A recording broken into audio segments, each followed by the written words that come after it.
अर्जुन की मृत्यु पर जोर जोर से क्यों हंसने लगी देवी गंगा।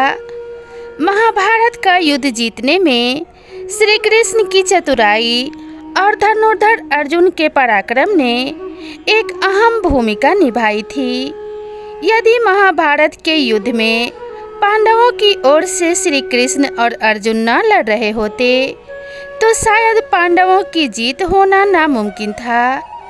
लेकिन क्या आपको मालूम है कि महाभारत के युद्ध में अहम भूमिका निभाने वाले अर्जुन स्वर्ग यात्रा में जाने से पहले ही एक बार मर चुके थे। इसका मतलब ये है कि अर्जुन की अपने जीवन में 2 बार मृत्यु हो चुकी थी और उनकी मृत्यु के दौरान देवी गंगा जोर जोर से ठहाके लगाकर हंसने लगी थी। मगर क्यों? अर्जुन की मृत्यु पर माँ कुंती के रोने पर देवी गंगा हंसने लगी। क्यों खुद भी एक माँ होने के बावजूद देवी गंगा दूसरी माँ के दुख पर ठहाके लगा रही थी। महाभारत के युद्ध में जब पांडवों की जीत हुई तो हस्तिनापुर की गद्दी पर बैठे ज्येष्ठ पुत्र युधिष्ठिर। इसके बाद श्री कृष्ण ने युधिष्ठिर को सुझाव दिया अश्वमेध यज्ञ कराने का, जिसके बाद युधिष्ठिर ने अश्वमेध यज्ञ को आरंभ करते हुए अश्व को अर्जुन के नेतृत्व में रवाना कर दिया। अब जिस दिशा में अश्व चलता जाता उसी के पीछे पीछे अर्जुन और उनकी सेना भी चलती जाती। इस दौरान ये अश्व कई राज्यों से गुजरा। जिन भी राज्यों से वो अश्व गुजरा उन सभी राज्यों के साथ अर्जुन ने युद्ध लड़ा। कई राजाओं ने पहले तो अर्जुन के आगे घुटने टेक दिए, लेकिन कई राजाओं ने ऐसा नहीं किया, जिसके बाद अर्जुन और उनकी सेना द्वारा युद्ध लड़ा गया और कई राजाओं को परास्त करते हुए अर्जुन उनके राज्यों को जीतते चले गए। ऐसे कई राज्यों को अपने अधीन करते हुए अर्जुन मणिपुर पहुँचे, जहाँ पर उनका सामना हुआ प्रभुवाहन से। आपको बता दें कि प्रभुवाहन अर्जुन और चित्रांगदा के पुत्र थे और अपने पिता अर्जुन के उनके राज्य में पधारने से वे काफ़ी उत्साहित थे। उन्होंने युद्ध के बारे में कुछ सोचा ही नहीं और अपने पिता अर्जुन के स्वागत के लिए वे राज्य के सीमा पर जा पहुँचे। लेकिन जैसे ही प्रभुवाहन अर्जुन का स्वागत करने के लिए आगे बढ़े, वैसे ही अर्जुन ने उन्हें रोकते हुए कहा कि मैं इस समय तुम्हारा पिता नहीं बल्कि हस्तिनापुर के नरेश का प्रतिनिधि हूँ और क्षत्रिय होने के अनुसार इस समय तुम्हें मेरे साथ युद्ध लड़ना चाहिए।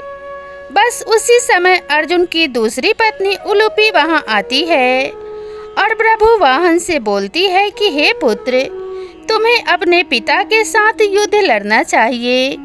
यदि तुम युद्ध नहीं लड़ोगे तो इसमें तुम्हारे पिता का ही अपमान होगा।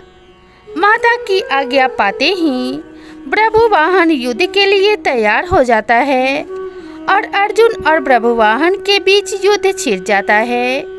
ये युद्ध काफी समय तक चलता है, मगर इस युद्ध का कोई परिणाम न निकलने के कारण प्रभुवाहन कामाख्या देवी से प्राप्त दिव्य बाण का इस्तेमाल करते हुए अर्जुन पर प्रहार करता है, जिससे अर्जुन का सिर धड़ से अलग हो जाता है और अर्जुन की मृत्यु हो जाती है। साक्षात अर्जुन की मृत्यु देख हस्तिनापुर की सेना सुन्न हो जाती है और इसकी सूचना तुरंत श्री कृष्ण तक और हस्तिनापुर तक पहुंचाई जाती है। मणिपुर पहुंचकर श्री कृष्ण और माता कुंती अर्जुन को धरती पर पड़ा देखते हैं, जिसके बाद माता कुंती अर्जुन का सिर अपनी गोद में रखकर फूट फूट कर रोने लगती हैं और बस इसी दौरान देवी गंगा अर्जुन की मृत्यु पर हंसने लगती हैं। और जब काफ़ी देर तक माता कुंती रोती रही तो देवी गंगा माता कुंती से कहती है, हे कुंती, तुम व्यर्थ में रो रही हो, क्योंकि तुम्हारे पुत्र अर्जुन को उसके कर्मों का फल मिला है।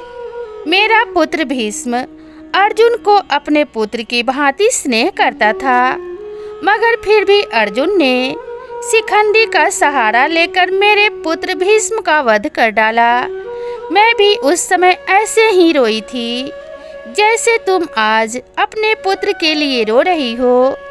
मैंने अपने पुत्र के वध का बदला ले लिया, क्योंकि जिस कामाख्या देवी के बाण से प्रभु वाहन ने अर्जुन का सिर धड़ से अलग किया है, वो मेरे द्वारा ही प्रदान किया गया था। देवी गंगा के शब्दों में बदले की भावना झलक रही थी, और देवी गंगा के इस बदले की भावना को देखते हुए श्री कृष्ण हैरान हो गए और देवी गंगा से बोले, हे देवी, आप किस बदले की बात कर रही हैं? आप किस किस से बदला लेंगी? अर्जुन की माता कुंती से या फिर अर्जुन से? आप एक माता से प्रतिशोध कैसे ले सकती हैं? ये सुनकर देवी गंगा ने श्री कृष्ण से कहा, हे वासुदेव, ये तो आप जानते ही हैं कि अर्जुन ने उस समय मेरे पुत्र का वध किया जब वो निहत्था था। जब अर्जुन का ऐसा करना उचित था, तो अर्जुन का वध उसी के पुत्र द्वारा कराकर मैंने क्या गलत किया? फिर श्री कृष्ण देवी गंगा को समझाते हुए कहते हैं कि पितामह ये भली भांति जानते थे कि यदि वह जीवित रहेंगे तो उन्हें कौरवों की तरफ से युद्ध मैदान में आना होगा, और ऐसे में पांडवों की जीत होना नामुमकिन था। इसलिए उन्होंने खुद को मार्ग से हटाने का निर्णय लिया और वो अर्जुन को स्थिति बताई जिसमें वो अपने पितामह की मृत्यु कर सके। यहाँ तक कि जब अर्जुन का मुकाबला उनके पुत्र प्रभुवाहन से हो रहा था, तो उस समय भी उन्होंने प्रभुवाहन पर प्रहार नहीं किया, सिर्फ प्रभुवाहन के प्रहारों को रोके रखा और साथ ही प्रभुवाहन को कामाख्या देवी द्वारा दिए गए दिव्य बाण की लाज रखने के लिए अपने प्राणों की आहुति दे दी।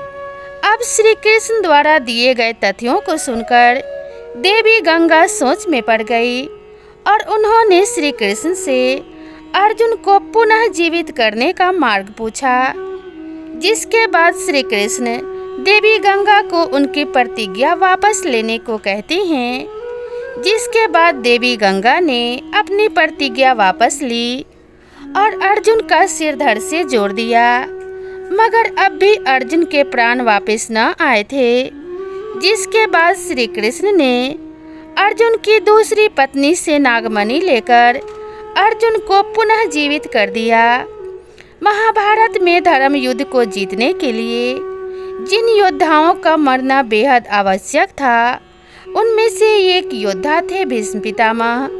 उनके नेतृत्व में कौरवों का हारना नामुमकिन था, लेकिन उन्हें मारना भी असंभव था, क्योंकि उन्हें वरदान प्राप्त था। इसलिए श्री कृष्ण को एक षड्यंत्र रचना पड़ा, जिसमें वो शिखंडी को लेकर युद्ध भूमि में आए। किन्नर होने के बावजूद शिखंडी को भीष्म स्त्री मानते थे और उस पर हथियार नहीं चला सकते थे। शिखंडी को युद्ध में सामने देख भीष्म पितामह ने अपने हथियार नीचे कर लिए। इसी मौके का फायदा अर्जुन ने उठाया और उसने भीष्म पर तीरों की बरसात कर दी। भीष्म बाणों की सैया पर लेट गए।